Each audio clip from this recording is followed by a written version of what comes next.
Welcome to my third training video. I'm Michael Lefevre. I'm a dad, play therapist, and a parent coach.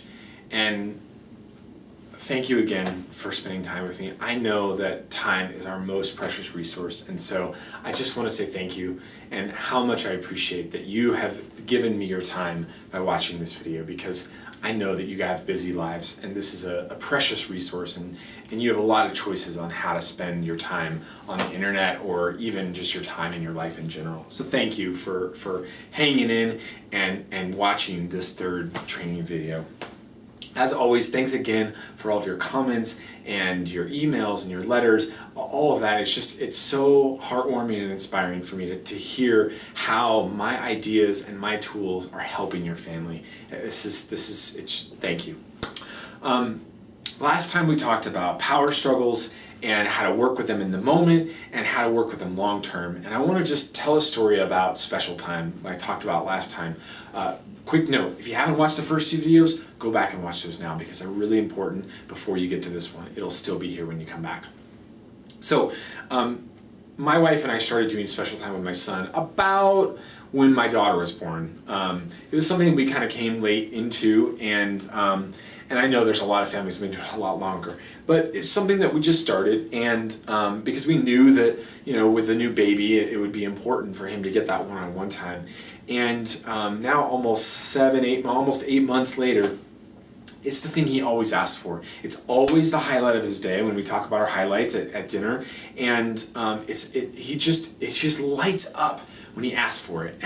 And sometimes, he asks for it on the day where I have to be at work all night, and it's like, I wish I could give it to you because I love having that time with you. And so I just wanted to talk about and just tell you about how transformative that can be. That one small change, the very short amount of time in a given day or a given week, and how much of an effect that can have on your child and just the behavior and their connection to you. And that's something that lasts for a really long time, especially as you get into the tumultuous preteen and teenage years.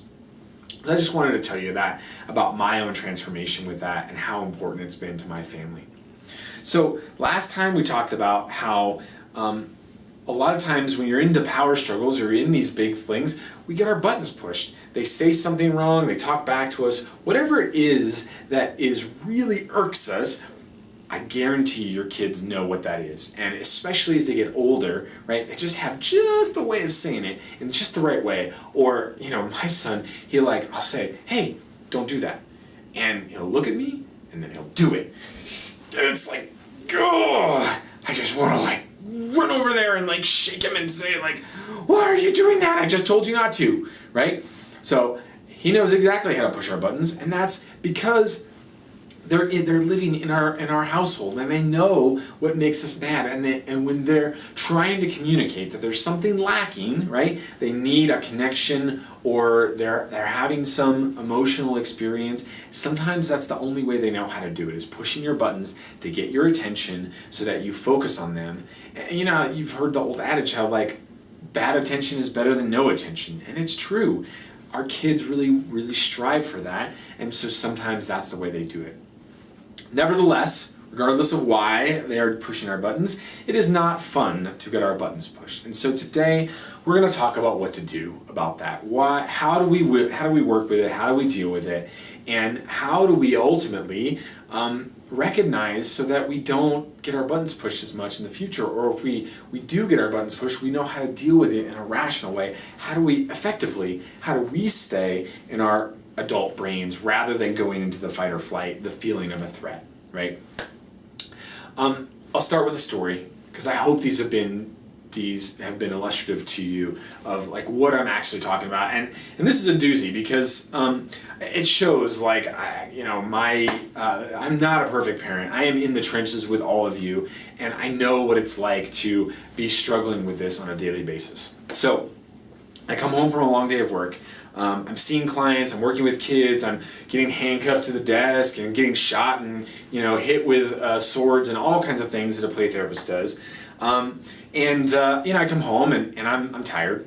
I'm an introvert, and introverts need a lot of recharge time. And so I was hoping, to get a little time to myself so I can recharge my batteries so that I could actually, be the parent I wanted to be. And I walk in and you know, my wife's cooking dinner, says, go take him into the bath because we got to get it done before dinner. Okay, I can do that. You know, I really need some downtime, but I'll work with that. And I was thinking, you know what? This is about a year ago, so he was about 3, and I was thinking, well, sometimes he just plays in the bath all by himself. Maybe I'll get to read my book a little bit, and maybe I'll get to kind of sneak in a little bit of downtime. All right, I know, you could probably tell where this is going, but so that's where I was today, and this day. So we get in the bath, and I'm sitting on the toilet, I'm reading, and reading my book, and my son starts to splash, right? And he's, you know, splashing all over, and I was like, oh, hey Bugs, let's keep the water in the bath, okay? And he looks at me, okay. And so I go back to reading my book. And then a couple minutes later, he splashes, and not only does he splash all over the thing, he splashes me. Okay, now, I can even feel it now, right? I can feel my heart starting to beat a little fast, and my hands are getting a little tingly.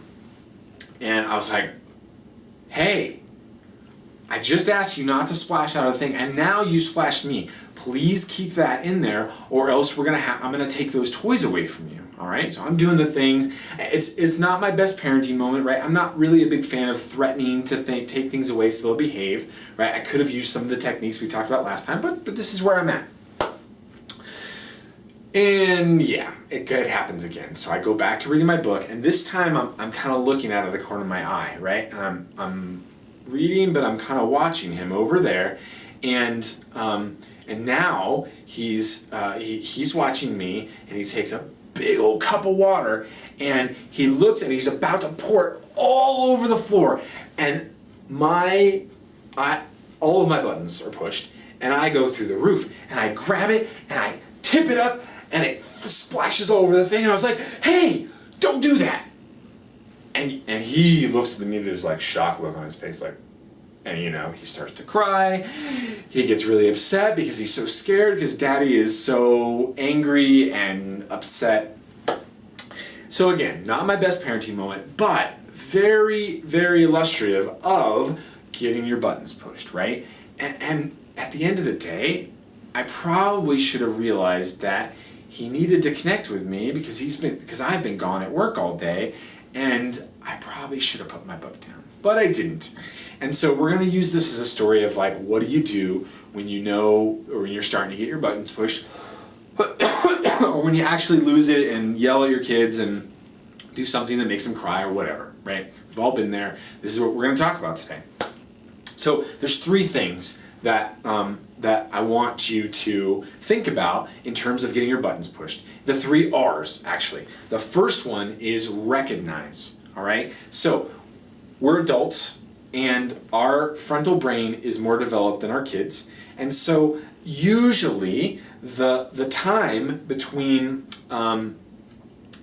being in a normal place emotionally and in full-on getting your buttons pushed, yelling, and reaction mode, there's usually some space there. Now, some of us have a quicker fuse than others, so there might be less space, but in general, I'd say most parents have some space there. What most parents don't have is the recognition of what that dial looks like, okay? So, there's a couple of things, right? First of all, you're going to have a body reaction. Most of us don't pay attention to our bodies on a daily basis, right? They're just kind of there, and unless something's hurting, we don't really paying attention to it. So even just telling the story, I could feel the reaction in my body. I felt the tingling in my hands. I could feel my heart beating a little bit faster. I could feel there's sort of a tightness, like I was like kind of bracing myself for something, right? So this is your first task. The first R is recognize. Start to recognize what it feels like when you start to get your buttons pushed. Because if you can't recognize when you're starting to get your buttons pushed, you can't do anything about it. Okay? So that's the first thing. The second thing is regulate. And this is it's kind of a technical term, but basically it's a fancy word for calm yourself down. Okay? Regulate your nervous system. Bring your nervous system back into balance so that you are not reacting in your emotional brain, but you are responding from your adult brain. Now, there's a couple of ways you can do this. One of the best ones is to move your body in some way. So maybe you need to stand up and say, whew, that was a lot. I just need to hold on a second, okay? I just need to, kind of wiggle it out, right? If you've ever watched a dog, right, they come up to another dog and their hackles are up and their tails are up in the air and maybe there's a little grrr. And then what do they do right afterwards, right? They walk away and the first thing they do is they go, they're literally shaking it off, right? And so this is what we can do. You can move. You can shake it out. You can, even if if you're in a meeting all day, you can do this, right? Move your legs underneath, wiggle your toes, play with Play-Doh. This is why stress balls are so effective, because it helps regulate the nervous system. The other thing that you can do that's so effective for regulating your nervous system is breathe. Most of us, if you actually pay attention, we kind of breathe from up here, right? We're not breathing the full belly breath. So if you start to recognize these signs that we're getting our buttons pushed, take a couple of deep breaths.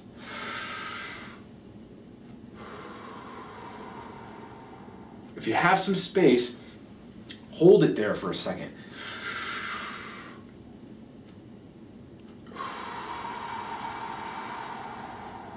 Do it right now.